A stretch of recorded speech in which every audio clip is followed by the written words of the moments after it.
സ്വാതന്ത്ര്യ സമരത്തിനായുള്ള ഗാന്ധിജിയുടെ സംഭാവനകളെക്കുറിച്ചാണ് അലേഖിന്റെ പ്രസംഗം. Kannur Kookkanam government UP. സ്കൂളിലെ 3ാം ക്ലാസ് വിദ്യാർത്ഥിയാണ് അലേഖ്. വന്ദനം. എന്റെ പേര് ആലേഖ്. ഞാൻ കൂക്കാനം ഗവൺമെന്റ് യു.പി. സ്കൂളിൽ 3ാം ക്ലാസ്സിൽ പഠിക്കുന്നു. ഇന്ന് ഒക്ടോബർ 2 ഗാന്ധി ജയന്തി. നിർമ്മലമായ സ്നേഹത്താൽ നേടാൻ കഴിയാത്തതായി ഒന്നുമില്ലെന്ന് പറഞ്ഞ പുണ്യാത്മാവിന്റെ ജന്മദിനം. 1869 ഒക്ടോബർ 2 ജനിച്ച നമ്മുടെ രാഷ്ട്രപിതാവായ ഗാന്ധിജി ഇന്ത്യൻ സ്വാതന്ത്ര്യ സമര പ്രസ്ഥാനത്തിന് നൽകിയ സംഭാവനകൾ ചെറുതൊന്നുമല്ല.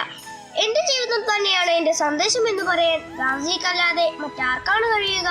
യേശുക്രിസ്തുവിന്റെ പരിത്യാഗവും ശ്രീകൃഷ്ണന്റെ ധർമ്മവും ബുദ്ധന്റെ അഹിംസയും ശങ്കരാചാര്യയുടെ ബുദ്ധിശക്തിയും എല്ലാം സമന്വയിച്ച് ഒരാളിൽ കാണണമെങ്കിൽ എന്റെ ഗുരുവായ ഗാന്ധിജിയിലേക്ക് നോക്കുവിൻ എന്നാണ് മഹാകവി വള്ളത്തോൾ തന്റെ കവിതയിലൂടെ ഉദ്ഘോഷിച്ചത്.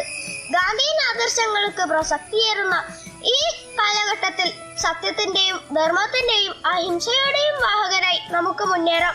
ഒരു നവലോകം കെട്ടിപ്പടുക്കുവാനായി എന്റെ ബാപ്പുജി കുഞ്ഞുങ്ങളുടെ പ്രസംഗം നിങ്ങൾക്കായി അവതരിപ്പിക്കുന്നത് കേരള വിഷൻ നവകേരള പ്ലാൻ വെറും 199 രൂപയ്ക്ക്.